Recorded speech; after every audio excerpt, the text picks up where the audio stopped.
کہ state bank کا جو مجوزہ ترمیم کی جا رہی ہے اس کے مطابق اسٹیٹ بینک ایک آزاد اور خود مختار ہو جائے گا. اس حوالے سے کچھ خدشات کا اظہار بھی کیا جا رہا ہے. وہ خدشات کیا ہیں؟ وہ خدشات یہ ہیں کہ اب آئی ایم ایف پاکستان کو جس کے نتیجے میں ٹیکسوں کی ایک بھرمار آ سکتی ہے. آلریڈی پاکستان کے اندر انڈائریکٹ اور ڈائریکٹ ٹیکسز جس طریقے سے لیے جاتے ہیں اس سے عام آدمی کے لیے بڑی مشکلات ہیں, لیکن اب اگر مزید ٹیکسز لگائے جائیں گے تو پھر عام آدمی کا حال کیا ہوگا. یہ وہ حکومت ہے جو بار بار اسد عمر صاحب کہا کرتے تھے کہ پیٹرولیم مصنوعات پر اتنے ٹیکس لیے جاتے ہیں اور وہ سارے سرکار کے خزانے میں جاتے ہیں اور عوام سے لوٹ کر یہ سارا پیسہ سرکار اپنے پاس لے جاتی ہے. لیکن شاید اب اس حکومت میں وہ ٹیکسز ماضی کی حکومتوں سے کہیں زیادہ ہیں, لیکن ساتھ دلاسا دیا جاتا ہے, تسلی دی جاتی ہے کہ ہم تمام مافیاز کے خلاف کارروائی کریں گے. یہ کارروائی کب ہوگی؟ حکومت جانے کے بعد. حکومت اپنی مدت پوری کر لے گی تب پتہ چلے گا کہ یہ مافیاز کون تھے. وہ پھر جب حکومت سرنڈر کر جائے مافیاز کے سامنے اور حکومت کہے کہ بڑے بڑے مافیاز بیٹھے ہوئے ہیں تو پھر میرے خیال میں ایسی حکومت کے اوپر بھی سوالیہ نشان اٹھنا شروع ہو جاتے ہیں. ڈاکٹر شاہ حسن صدیقی صاحب, آپ نے حکومت کا موقف بھی سنا, اپوزیشن کا موقف بھی سنا. اس وقت ہونے کیا جا رہا ہے؟ ندیم بابر صاحب کو ہٹانے سے ہم سمجھیں کہ اب پیٹرولیم کا جو بحران پیدا کرنے والے تھے وہ کیفر کردار تک پہنچیں گے. ماضی میں تو ایسا کچھ ہوا نہیں ہے, سارے بحران پیدا کرنے والے آرام سے سائڈ پہ ہو گئے. دیکھیے اس وقت جو ہماری حکومت ہے یا جو ماضی میں بھی تھی, مسئلہ یہ ہے کہ جو طاقتور طبقے ہیں جن کو آپ اشرافیہ کہہ لیں, جن کو آپ مافیا کہہ لیں, آپ ان کو ناراض کر کے حکومت میں نہیں رہ سکتے. جب الیکٹیبلس آپ لیں گے, الیکٹیبلس وہ مختلف پارٹیوں سے آ جاتے ہیں جو جیسے پی ٹی آئی ہے, جو ان کے نظریات سے اتفاق نہیں رکھتے وہ حکومت میں بھی آ گئے, پارلیمنٹ میں بھی آ گئے.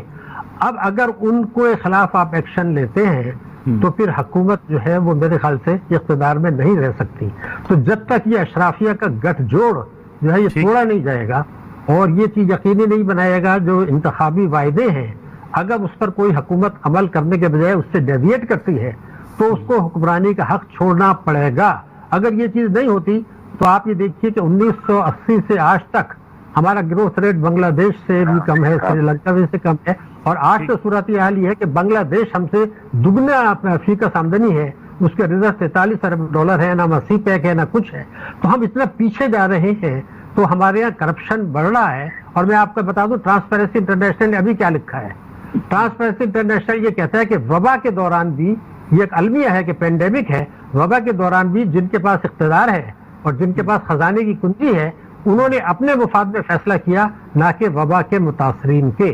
اور سیاست میں پیسہ چل رہا ہے تو پھر صورتحال کیا ہوگی؟ میرے خیال سے یہ بہت پریشانی کی بات ہے. اور اگر یہ کرپشن کر کے ہم کرتے رہتے ہیں, بنگلہ دیش میں کرپشن ہم سے زیادہ ہے لیکن وہ بہت آگے نکل گیا, تو ہمیں وجوہات کو دور کرنا پڑے گا, گٹھ جوڑ کو توڑنا پڑے گا. پاکستانی اشرافیہ اور آئی ایم ایف اور استعماری طاقتوں کے اشرافیہ اور حکومت اور ہمارے ادارے state bank, F B R, یہ گٹھ جوڑ کو اگر نہیں توڑتے تو پھر بڑا مشکل ہو جائے گا. بخاری صاحب یہ بتائیے گا کہ آپ کی حکومت پہ بڑا اعتراض کیا کرتے تھے پاکستان تحریک انصاف والے کہ آپ نے ڈالر کی قیمت کو کنٹرول کیے رکھا, معیشت کو نقصان پہنچایا, اسٹیٹ بینک میں مداخلت تھی, نوٹ چھاپ لیے جاتے تھے, قرضے لیے جاتے تھے اسٹیٹ بینک سے, جس کی وجہ سے ملکی معیشت کو نقصان پہنچا. اب جو ترمیم ہونے جا رہی ہے اس کے نتیجے میں اسٹیٹ بینک کا پاکستان خود مختار ہوگا, نہ وہ قرضے حکومت کو دے گا, نہ اس حوالے سے نوٹ چھاپ کی حکومت کو دے گا, اور نہ ہی ڈالر کی قیمت کو مصنوعی طریقے سے روکنے کی کوشش کی جائے گی. کہ آپ کو یاد ہے کہ یہی وہ وزیر اعظم ہے جو ایک قدرتی آفت یا ایکسیڈنٹ کے اوپر بھی طلب کر لیا کرتے تھے اور کہا کرتے تھے اوے فلاں دیتا. اب کیا کیا نہیں ہوا اس ملک پر, اور اس وقت پاکستان جنوبی ایشیا کا وہ ہے جس کے اندر سب سے زیادہ مہنگائی ہے. مہنگائی جو ہے فوڈ انفلیشن 15% کے قریب ہے. عام آدمی کی جو اشیاء فروش ہے اس کا ڈالر سے کیا تعلق ہے؟ مجھے یہ سوال بتائیے. دودھ کی قیمت کا ڈالر سے کیا تعلق ہے؟ سبزی کا ڈالر سے کیا تعلق ہے؟ یہ تمام جو اس ملک میں پیدا ہوتی تھی عام آدمی کی پہنچ سے دور کیوں ہو گئی؟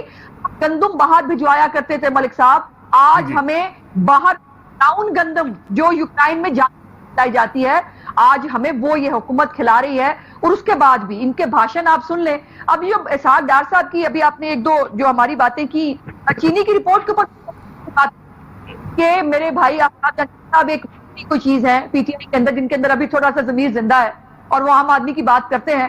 چینی کی جو جہاں تک بات ہے, وزیر خزانہ پنجاب کا وزیر خزانہ جو ہے وہ چینی کارٹیل کا حصہ ہے, جس نے خود بیٹھ کر چینی باہر بھجوانے کے لیے سبسڈی دی اور ان کی اپنی فیکٹریز کو وہ سبسڈی ملی.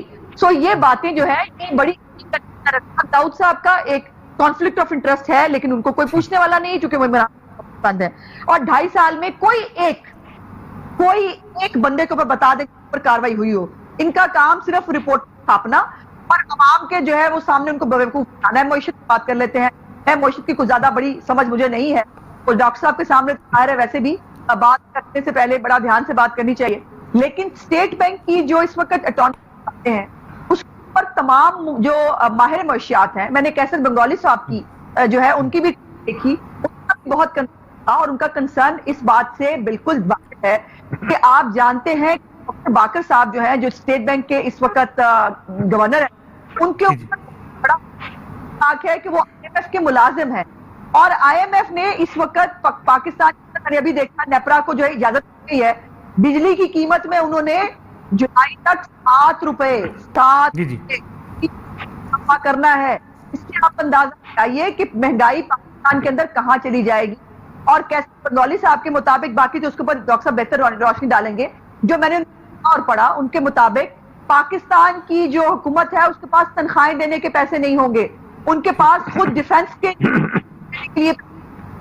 مجھے سمجھ میں نہیں آ رہا کہ یہ IMF کے جو ہے تمام اسحاق ڈار صاحب کے دور میں، ہم نے آپ یہ بات ذہن میں رکھیے، اسحاق ڈار صاحب کے دور میں پاکستان نے پہلی دفعہ IMF ٹویٹ کیا، اس کو خدا. اسحاق ڈار صاحب نے اگر مصنوعی طور پر ڈالر، انہوں نے مہنگائی کو 3% پہ رکھا تھا، انہوں نے پاکستان کی GDP کو 5.8 گئے تھے. یہ اسحاق ڈار صاحب نے کیا تھا، یہ کرتے تھے، یہ کچھ تو کر کے دکھا دیتے.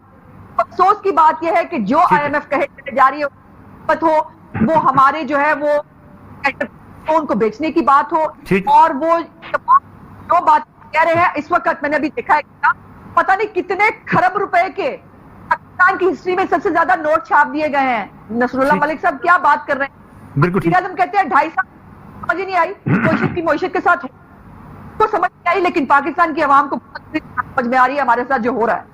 ٹھیک ہے آفتاب جہانگیر صاحب، اگر اسٹیٹ بینک آف پاکستان اگر اس طریقے سے خود مختار ادارہ بنا دیا جاتا ہے تو پھر اس سے جو خدشے کا اظہار کیا جا رہا ہے خاص طور پہ کہ IMF براہ راست کنٹرول کرے گا ہماری معیشت کو. ڈاکٹر اشفاق حسن بار بار یہ بات کہہ چکے کہ میں نے وزیر اعظم کو بتایا تھا کہ کس طریقے سے اسٹیٹ بینک کے اندر ایک سرونگ IMF کے بندے کو لا کے بٹھا دیا گیا ہے اور اس سے ملکی معیشت کو کیسے نقصان پہنچا